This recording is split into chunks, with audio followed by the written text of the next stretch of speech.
First, local, live. Now, from Central Oregon's news leader, this is the KTVZ 4th of July Fireworks Spectacular.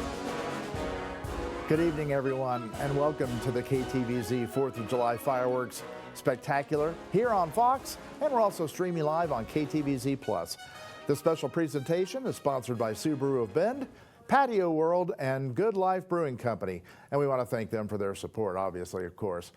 I'm Lee Anderson tonight, joined by Local Alert Chief Meteorologist John Carroll. John, what a great night for some fireworks to celebrate our country's birthday. All right, we're going to hear from him soon. They're getting the show started. Let's go right to it.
How fun was that? That was a blast. That was awesome. And we could hear it and kind of feel a concussion from that. Yeah. From the one in Bend. That Redmond's awesome too. I tell you. It was funny. We had them going against each other. It was almost like the battle of the fireworks displays. It's amazing. They started right at 10 o'clock, both shows. Yeah. And then, bam, they end right at the same time. I know. It's almost like they're calling each other. Said, hey, we're finishing up. KTVZ has us. We have power. Yeah. Oh yeah, it was so much fun there. I'm lost here. Where are we going right now? This parade was pretty funny because at the end of the big dogs, there were a bunch of small dogs. Oh, all right. Well, we got other 4th of July fun here for you. You know, Paws took to the pavement this morning to kick off Bend's 4th of July, as it always does. Isabella Warren has the sights and sounds of the more than century-old tradition now. Despite the rainy start, Bend's annual 4th of July pet parade was packed. Seeing like all the different kinds of dogs and different animals. For over a century, onlookers have lined downtown Bend for the sights and sounds of hundreds of pets. I think I've been here about 4 or 5 times. Pups were perfectly patriotic, decked out in their red, white, and blue. From big dogs to small dogs to all in between, taking to the pavement together. Usually it's the big dogs. You like the big dogs? Yeah, and this parade was pretty funny because at the end of the big dogs, there were a bunch of small dogs. Though cat owners weren't too happy. Stars and spangles, snakes on skates, even sloths. Some even traveled from out of state to take part. My family lives in Spokane and we come to Bend every year. Anything that you're hoping to see maybe in next year's parade? I am actually hoping to go in the parade, maybe. In Bend, Isabella Warren, KTVZ News. The city of Redmond, of course, held its annual 4th of July parade this morning. Take a look. You can see the weather did play a part, but it didn't stop people from coming out and enjoying the day. They took to the streets to celebrate the 4th, as they always do. There were cheerleaders, classic cars, floats from Redmond businesses and the city council. Even dogs got in on the fun, painted with stars and stripes. And a big thank you to viewer Brian Johnson for sending in that video to us. Well, folks, we had a rainy start to the day. It was rainy overnight. We had the rain showers yesterday. About this time, we were dealing with some strong storms that were moving through the area, but everything worked out just fine. Rarely happens in the weather world, that's for certain. So let's take a look here at the Prineville Reservoir. This was at 10:27, so we did see some rain shower activity earlier in the day, but by 10:37, it was definitely a quiet and calm water. As you can see, hardly any ripples on there. A lot of folks there, you can see the dirt there is a little bit wet, but I wouldn't say it was a muddy mess. It was much needed rain. You know, that rain was actually kind of nice because as we got the tops of the soil just a little bit wet enough that maybe it would prevent something from igniting tonight from these fireworks. So really kind of worked out okay. But here's what we got going on now in our live traffic cameras. Lapine looking smooth, Prineville, Bend, Madras, Redmond, and in Sisters all dry, and that is good news. We're clear and cool as we go through the night tonight. Temperatures are going to drop down into the 30s and 40s. We're drying out. We're going to be in the 80s tomorrow. We were in the 70s today because of the cloud cover most of the day, but we're going to go back into the 80s tomorrow. Normal high temperature is about 81 degrees. We're going to get to 82, so that's pretty good July weather.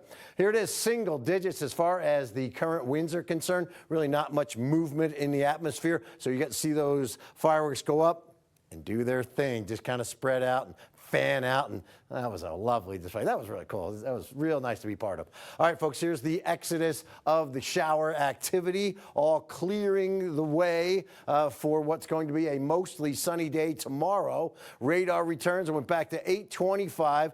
Here, this is 395, and this is in Grant County, and there are those showers that are moving off into Idaho and dissipating as the night moves along.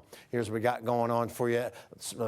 Further to the south, and there were just a couple of showers lingering around down through in portions of Lake County. Future Track does have us actually going into the quiet zone for tomorrow. So what we're dealing with is a very quiet pattern, just a couple of clouds just drifting overhead. And as we continue to move forward, we will see nothing but quiet conditions. We got a 59 and a 60 with clear skies, 51 and 42 relative humidity. We got 56 in Sun River, 59 in Prineville, and 53 in Sister. So as we move forward, checking out our Future Track 7-day, we got this hot pattern that's going to start on Monday, 94 degrees, 95 on Tuesday, a passing storm on Wednesday, and that'll cool us down by 1 degree, 89 and variably cloudy on Thursday, hot again Friday. John, thank you. We're going to take a quick break. We'll be right back and have more news here on your Fox station.